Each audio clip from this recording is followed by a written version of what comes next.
Madame, Monsieur, bonsoir et bienvenue au 20h.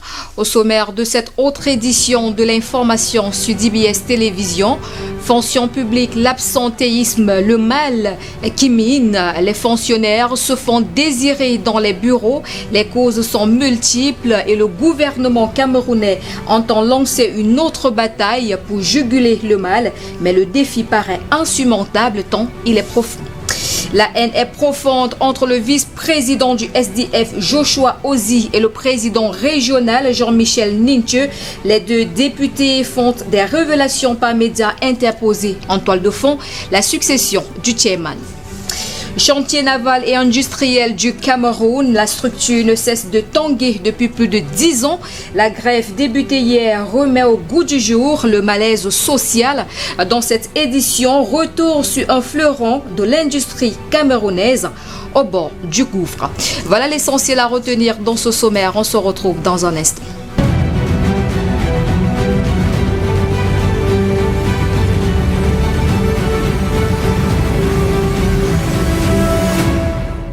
Madame, Monsieur, une fois de plus, bonsoir et bienvenue à la deuxième livraison du grand format de l'information sur DBS Télévision. La journée internationale du travail social se célèbre ce 16 mars 2021. Au Cameroun, les actions en faveur des personnes vulnérables ne manquent pas, mais seulement ils semblent insuffisants. C'est du moins le regard que portent les personnes handicapées dans la ville de Douala. Voici un aperçu de leur appréciation dans cet élément que signent Colombe Katal et Thierry Selani. Le 13 mars de chaque année, un hommage est rendu à l'action sociale. Une journée au cours de laquelle des réflexions devraient être soumises outre au développement durable et aux relations humaines, et surtout à la dignité de l'homme. C'est le regard en l'occurrence que l'on pose sur ceux qui ont besoin de cette action qui va transparaître sur ceux qui vont les poser. Au Cameroun, ce qui manque le moins, c'est la classe des vulnérables. Dans la querelle qui existe, un regard sur la personne handicapée en dit long sur des actions en leur faveur. À la lumière de ces témoignages, l'action sociale pour eux n'existe que de mots. J'ai déposé les dossiers plusieurs fois à la mairie de Douala 2e. Ça n'a jamais été abouti. Alors, moi je me suis dit, l'action sociale pour moi, l'État n'applique pas. L'État n'applique pas l'action sociale. Je suis passé par l'université de Douala et la seule chose que j'ai reçue de l'État, c'était une bourse pour avoir passé le concours d'entrée en 6e avec mention. Et depuis ce jour-là, je n'ai jamais plus rien reçu de l'État. C'est le cas pourtant de ces gens à la mobilité réduite qui ne demandent pas à être totalement pris en charge. Soucieux de garder la dignité, ils ne crient que pour un accompagnement qui s'éloigne de plus en plus. Je suis un artiste musicien professionnel, je suis en mobilité réduite, je suis un handicapé. Mais pour que je dois avoir de l'aide au ministère des Affaires sociales ou bien de la mairie, c'est pas évident. Parce que d'abord, on ne me prend pas en considération. Et deux, quand je viens, quand on te voit à distance, c'est comme si tu étais mendiant. La compassion à leur égard ne relève plus comme autrefois de la certitude. Le président de l'association m'a envoyé pour voir si la mairie peut faire quelque chose. Malheureusement, la mairie ne peut rien faire. Si rassemblés en association, leur persévérance à se faire comprendre a quelquefois porté des fruits. Nous avons mené une action à la primature à Yaoundé. Au lieu de 9 personnes recrutées, nous nous sommes retrouvés à plus de 400 recrutés. 400 personnes handicapées recrutés dans la liste de 25 000 de jeunes diplômés. C'est la preuve qu'ils peuvent mieux être traités. Des préposés pour la cause ont si bien été interpellés. Ces deux cas ne sont qu'un échantillon des millions d'autres qui ne demandent qu'à bénéficier de quelques actions de bienfaisance. Le phénomène d'absentéisme des agents de la fonction publique au Cameroun préoccupe. Avec la tenue prochaine d'un conseil supérieur de la fonction publique, les usagers continuent à décrier la qualité du service. Par contre, les fonctionnaires, eux, ils jurent par leur présence au bureau. Gourab Abdelkadir. L'absentéisme des agents, le retard au lieu de service, la présence sporadique au poste semble avoir fait son nid dans certains départements de la fonction publique camerounaise. D'un ton tranché, les usagers habitués des lieux le font savoir. Parfois, quand tu viens payer tes impôts, on te crème-balle, on te dit on fait ceci, c'est même pas facile. Pour finir, tu passes une journée pour payer quelque chose qu'on peut payer dans 30 minutes. Le même constat a été fait par la plus haute autorité de l'État, ordonnant même il y a peu au Premier ministre de la tenue d'un conseil supérieur dédié à la fonction publique. Question de corriger les manquements et raviver la flamme de la conscience professionnelle, s'il en reste encore. Il y a des services où on se prend vraiment pour des dieux.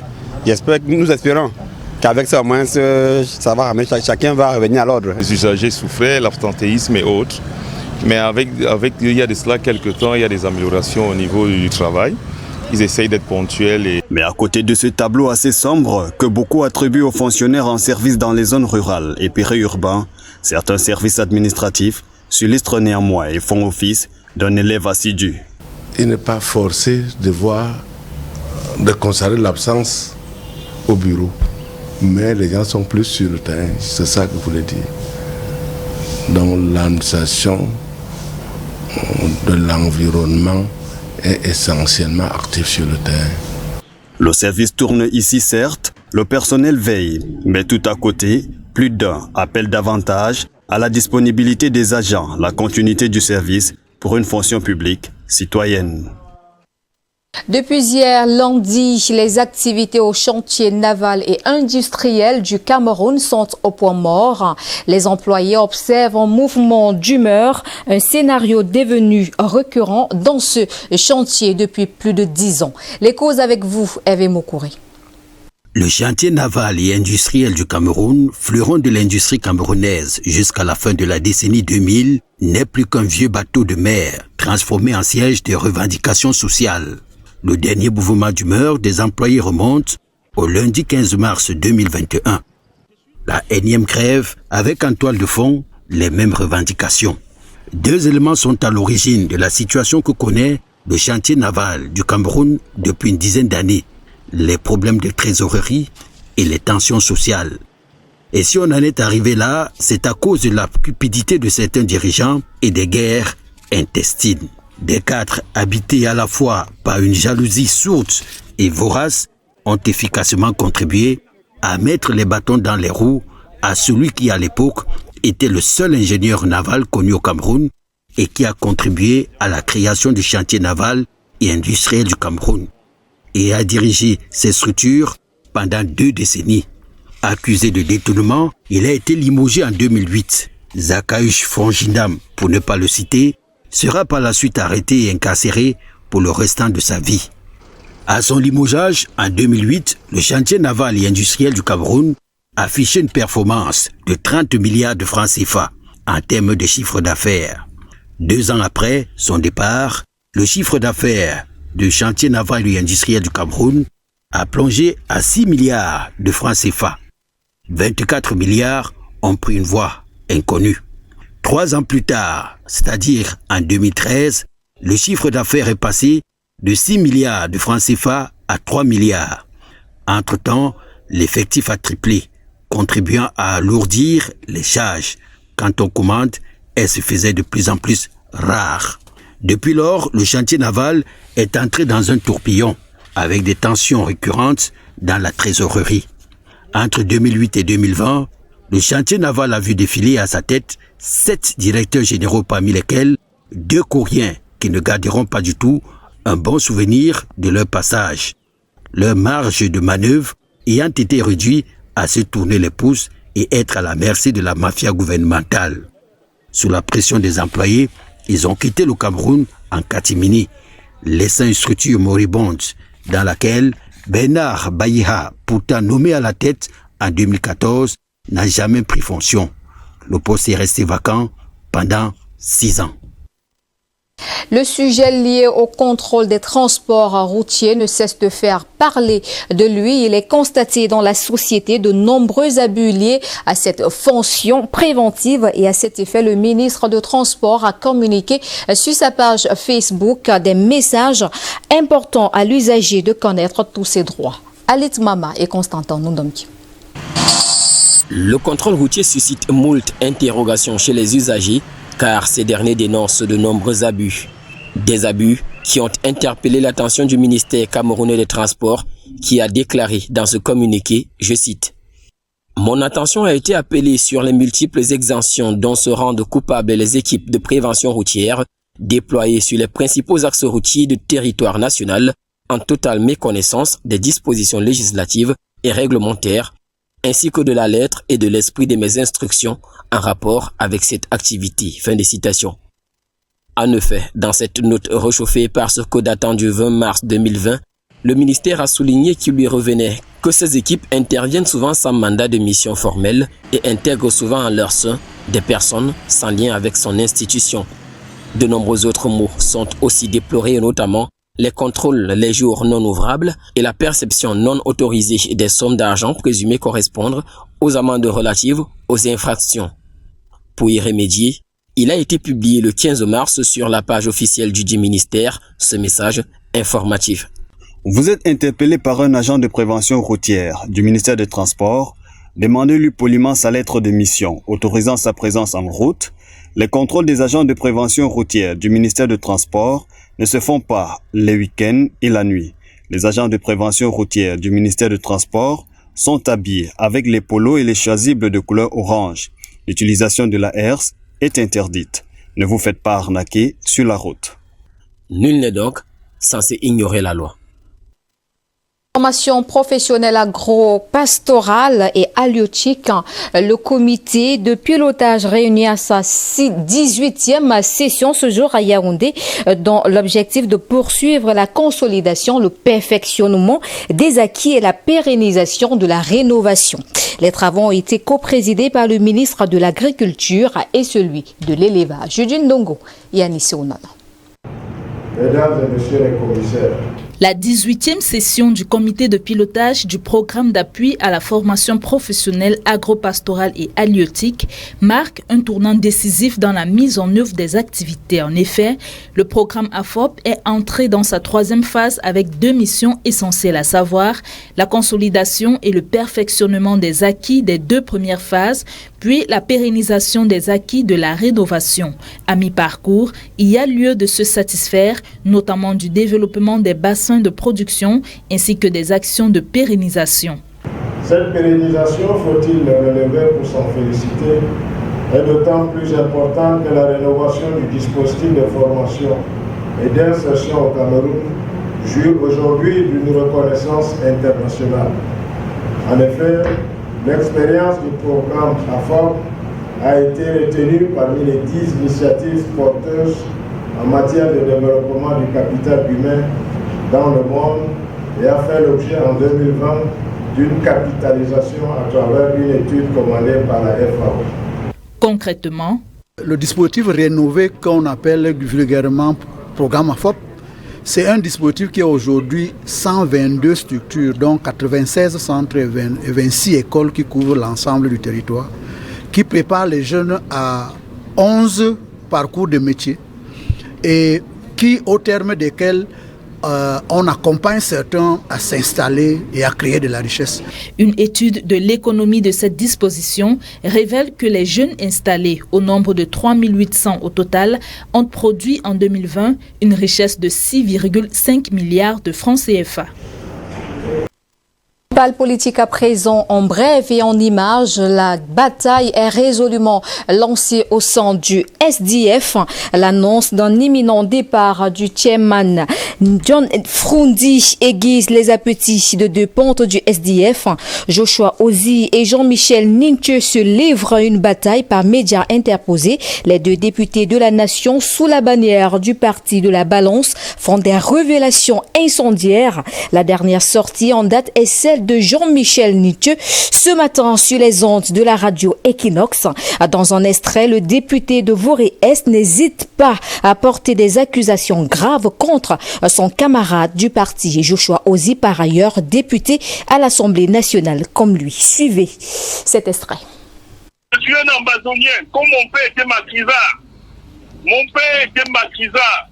Mon père était guerrier de l'UPC, condamné à mort en 64. Gracié à la loi d'amnistie de 67. Mon père était condamné à mort. Quand aussi donne son parcours, aussi c'est un petit Mathieu. Je vais vous faire une révélation. Je n'ai pas l'habitude de parler. Quand aussi vous dites, où est-ce que 15 jours avant l'élection présidentielle, ce qui faisait au cabinet civil, Ce qu'il faisait, qui est-ce qu'il a rencontré? Dans quel contexte? Quel était l'adversaire à battre? Combien est-ce qu'il a reçu pour mettre les gens dans les bureaux de vote, n'est-ce pas, pour jouer au sparring partenaire de M. Biya, parce qu'il savait que l'homme à battre, c'était plus Biya, c'était Camto. Ce Biya aussi disent combien il a reçu le jour-là, 4 jours avant les élections, pour mettre les représentants dans les bureaux de vote. Il dit, je suis prêt à tout moment, après une confrontation avec aussi. D'ailleurs, il faut aussi depuis 2 ans, depuis 3 ans, les élections en 2018, même dans les dernières résolutions en anglais, on demande aussi de faire le rapport des élections présidentielles de 2018. Il fait. Il ne l'a pas fait parce qu'il avait fait 3 ans, on ne continuerait pas à lui demander de faire le rapport des élections 2018. Aussi a trahi tout le peuple camerounais, Eric Kofo possible. Il a trahi la confiance que nous avons placée en lui en 2018, en allant à une élection contre Paris partenaire, en prenant l'argent à l'adversaire pour se faire laminer dans les élections. Aussi a trahi la confiance du peuple camerounais. C'est pour cette raison que aussi ne vaut même plus le prix du papier sur lequel j'écris son nom. Faisons à présent un tour dans le 2e arrondissement de la ville de Douala, le quartier Saint-Nebel, où des centaines de femmes préparent et commercialisent une boisson plutôt particulière, le bilibili, très prisé, fait à base de mil fermentes. Sèche Elie Lombo. Des marmites bouillonnantes, sous des foyers traditionnels, la préparation est imminente. Juste à quelques pas de là, dans un lieu d'attente de fortune, les commentaires de toutes sortes animent les instants. Nous sommes à Newbel, une petite bourgade du 2e arrondissement de la capitale économique camerounaise. Si ces hommes sont tout le temps motivés à se regrouper ici, c'est pour le plaisir des retrouvailles autour d'une boisson traditionnelle faite à base de mil, très prisée, communément appelée bilibili. C'est un truc traditionnel, c'est comme le matango. Il n'y a pas de chimique là-dedans. Le bilibili, un seau, 500 même. Tu as 500, tu as un seau. Tu peux boire ça entre amis. Ce lieu atypique, où se consomme une boisson particulière, attire des hommes exceptionnels.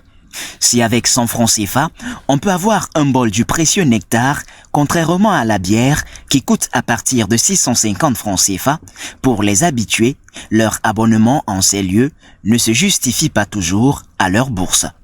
Ce n'est pas que l'argent que nous en manque pour boire la bière, mais ce qu'on voulait seulement, c'est pour on a en famille. À Douala, les femmes qui exercent dans cette activité sont originaires du septentrion en général. Un business qui leur permet en tout cas de vivre. Parfois, on s'en sort aussi. Si on s'en sort pas, si on perd tous les jours ce qu'on doit laisser, parfois on trouve notre pain quotidien dedans. La consommation du bilibili est une affaire de fraternité dans les grandes métropoles du Cameroun. Une boisson qui rappelle à ses consommateurs des villes, des couleurs et des traditions du village qu'ils ont laissées loin derrière eux. Toutefois, boire une calebasse de mil fermentée est un geste qui perpétue à la santé certaines cultures du Cameroun. En sport, la 5e journée du championnat régional ouest de football s'est jouée le week-end dernier sur différents stades de la région. Le stade municipal de Foumbot a abrité le match de la journée, Rizière contre Renaissance. Alexis. La 5e journée du championnat régional ouest de football s'est jouée les 13 et 14 mars 2021. Le stade municipal de Foumbot a abrité le derby départemental et le top match de la journée. Rizière de Tonga a accueilli Renaissance du Noun, 2e au classement, à la 4e journée avec 7 points, juste à 1 point de son adversaire du jour. Ce match très disputé s'est achevé sur un score de parité d'un but, avec une excellente égalisation de Renaissance du Noun à la 77e minute, une réalisation d'Aboubakar Sidik. Ça fait jouer. Chance, on a eu le partage de points. Un but partout, je suis satisfait. Nous, on a eu la première, on a bénéficié. Renaissance a su remonter le score. Donc, c'est un match complet et réussi pour les deux équipes. Parmi les observateurs avertis, le coach Jean Yerema. C'est comment ça ne joue pas, mais sur le plan physique, je pense que les gars sont prêts. Mais il faudrait encore refaire une révision sur le plan tactique. C'est-à-dire sur le plan de la reconversion offensive ou défensive. Je pense que c'est le travail qu'il faudrait beaucoup faire pour le moment. Grâce à sa victoire sur Capé Foot de Bafoussam, 3 buts contre 1, AS Noun prend la tête de la sous-poule B avec 12 points. Dans la sous-poule C, AS Ménois, exempt à 10 points, devra attendre l'homologation suite au forfait de AS Kofi de Bazou face à Volcan du Noun, qui totalise aussi 10 points. Au stade du lycée classique de Bafoussam, Scorpion, bon dernier de la sous-poule B avec 1 point, c'est davantage enfoncé face à NGV, 0 but contre 1. Mais si les arbitres doivent être indulgents, parce que je n'accuse pas l'arbitre, mais si nous devions jouer à domicile et ne pas avoir ne serait-ce qu'une faveur d'arbitrage, ça veut dire qu'à l'extérieur, ça serait tellement difficile. Et nous n'allons pas nous décourager. Nous allons jouer au football comme nous avons l'habitude de le faire. La 6e journée se jouera le week-end prochain. Au Sénégal, l'Agence nationale d'aviation et de la météorologie, autant pour moi, annonce une nouvelle vague de poussière dans le pays. D'après la NACIM, les régions nord-est, centre du pays sont les plus concernées, à Dipoutou. Depuis quelque temps, la capitale sénégalaise devient grise de poussière par moments. Recouverte d'un épais nuage de poussière qui réduit la visibilité de moins de 100 mètres, un phénomène climatique qui a des conséquences sur les personnes qui souffrent de problèmes respiratoires, notamment les asthmatiques. La prudence est requise, surtout chez les transporteurs qui empruntent les grands axes routiers en raison de la possibilité de formation de petites dunes de sable provoquées par les tempêtes. Pour l'heure, il est difficile, selon les experts, de savoir combien de temps durera ce phénomène de la poussière ambiante dans la capitale Dakar.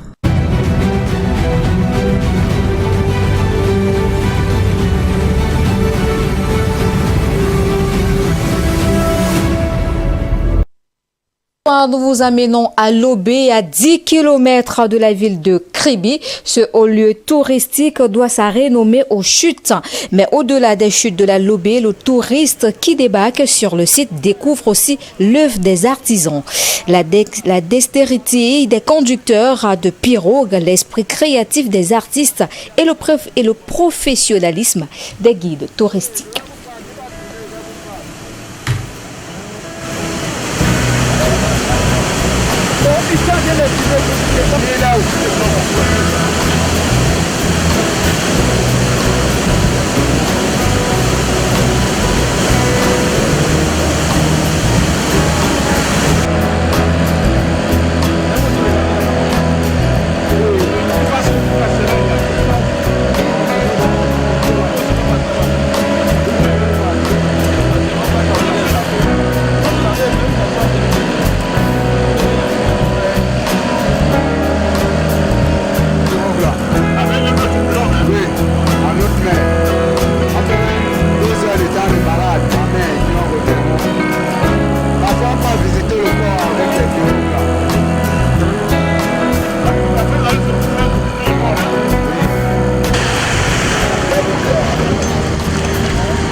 On prend en présent les prévisions météo de demain, mercredi 17 mars 2021 dans la ville de Yaoundé. Il va certainement pleuvoir.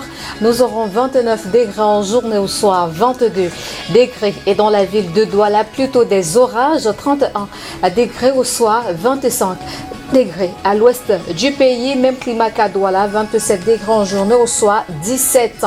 On va dans le sud-ouest et à Boya où nous aurons la même température qu'à Douala et Bafoussam, 26 degrés, au soir 19. Et à Marois du Soleil, il y en aura 38 degrés en journée, au soir 24. Et puis à Bertois, pas de soleil, 31 degrés plutôt. Et en soirée, nous aurons 20 degrés. On va dans le nord-ouest à Bamenda où il va pleuvoir, 28 degrés au soir, 22. Et de l'autre côté du sud, Ebolova, des orages, 29 au soir, 19 degrés. Et puis en Gaoundéré, des orages également, 27 degrés au soir, 19. Et pour finir, à Garoua, nous aurons du soleil, 40 degrés en journée, au soir 28 degrés. Madame, Monsieur, c'est ici qu'on met en thème à cette autre livraison du grand format de l'information sur DBS Télévision. Merci de nous avoir suivis. Au plaisir de vous retrouver demain lorsqu'il sera 20h. Au revoir.